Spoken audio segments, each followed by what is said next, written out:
Ito ay rated SPG, striktong patnubay at gabay ng magulang ang kailangan. Nalaman na nga nila Rigor na si Lawrence ang pumatay kay Coach Gary.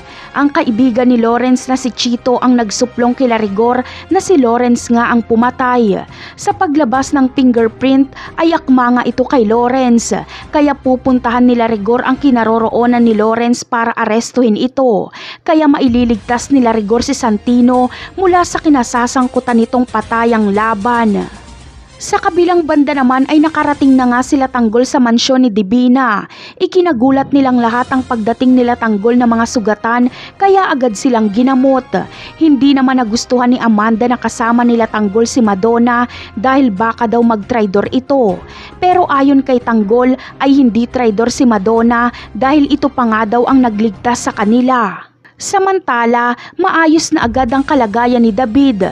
Balikat lang ang kanyang tama mula sa pagkakabaril sa kanya ni Marcelo.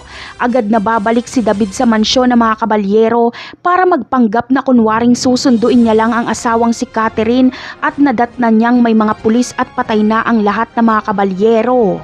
Magaling talagang magpanggap itong si David. Humahagulgul pa siya sa pag-iyak noong makita niya ang bangkay ni Catherine.